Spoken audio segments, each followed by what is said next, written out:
Hello and welcome back to Leadership Trailblazers. And today we're going to look at something which I talk about and work with my coaches again and again and again, and that's the perfectionism trap. Been working with a leader recently, delivers brilliantly, has a very, very strong reputation, but every report, every paper, everything that's going to be released into the world goes through 7 drafts, delayed decision making. It's at a cost of evenings, weekends. It exhausts them, it exhausts their team. Does that ever feel familiar to you? If it does, then the chances are you are caught in the perfectionism trap. Perfectionism looks like excellence on the outside, but from the inside, it's paralysing. I'm Lois Burton, executive coach, senior team coach with 25 years experience of working with senior leaders. So today we're going to look at that perfectionism trap, what it really is, and give you 3 tips to break free without dropping standards. So let's be clear. Perfectionism isn't about having high standards. Having high standards is good. You want to be able to do things really well. However, perfectionism is the enemy of doing great work. And I know that sounds counterintuitive, but it is true. Perfectionism says it must be perfect before it's safe. And that safety is the key here.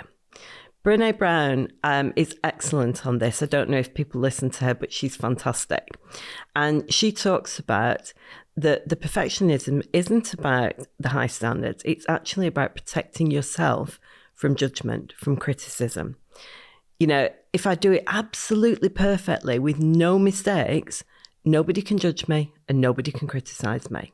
And in a previous episode, we talked about the amygdala. Well, we talked about it in several previous episodes. The amygdala being the part of our brain that scans for threat. And the amygdala is highly sensitive to criticism. And so what it says is, oh no, there could be a little tiny mistake in there. I've got to keep going with it. But it's false. And it's creating a false sense of safety. And leaders are particularly vulnerable to this. And one of the reasons is that the chances are that, you know, people rose in their career, got promotion, particularly in the early stages of their career, because they did have very, very high standards and delivered really, really good work. But now, as you start to lead at scale, that can become a liability. Because when you start to lead at scale, your job is not to produce the best report in the room. Your job is to make fast decisions and be able to enable others to give their outputs and to make them really, really good. I worked with an NHS director. Everything had to go through her. And her team stopped engaging. They stopped doing what they could do well because they thought it was pointless, because every time they did something, it had to go through her, and chances are she was going to alter it. And she was drowning, and they were disengaging. Because this is what happens. People either think there's no point because they're just going to alter it anyway, or they overthink it to hopefully meet the standards that they don't even know what they are because they're all in your head. This NHS leader that I was talking about, she realised that her old programme was, we can't afford mistakes in this world because it's not safe. Now, obviously, in the NHS, there has to be, you've got to be very mindful of safety. But actually, in her role now, this was an old programme. And this wasn't about making massive mistakes. It was about people just not wording things as she would word them.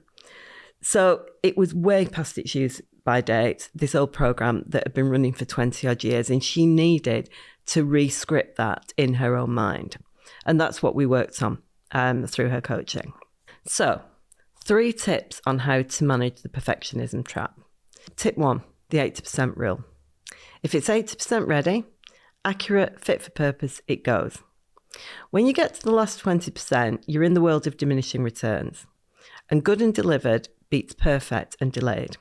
So define what 80% looks like before you start, and then stop there. It will feel uncomfortable. Do it anyway. Notice what happens. I remember this from personal experience. When I was working with one of my coaches, Bernadette Doyle, and this is going back to 2012, and she always said, action beats perfection. And I held that in my mind, but it took a while to get me into that habit because it does feel uncomfortable. But notice what happens. I'll bet you the world won't end. Tip 2, separate standards from safety. Key question, am I doing more because it needs it or to feel safe? More drafts won't fix the anxiety, they'll feed it. So try the good enough test. Again, is it accurate? Is it clear? Does it do what it needs to do? If you can say yes to all of those, then it goes. Tip 3, delegate fully, not partially. Partial delegation is worse than no delegation. Agree the brief clearly and then genuinely step back. You might need to agree with them as well, what they need to do to ensure that you know that they're on track. But if somebody does something and it meets the brief, but it's slightly different from how you would have done it, let it go. Because your goal is a team that produces excellent work without needing you to fix it. Perfectionism is seductive. It looks like virtue and it feels like caring. However, taken too far, it's exhausting, it's debilitating, and it's damaging. So remember the 3 tips, the 80% rule, standards versus safety, and delegate fully, not partially. If this episode has resonated with you, then please come and find me at loisburtononline.com or on LinkedIn.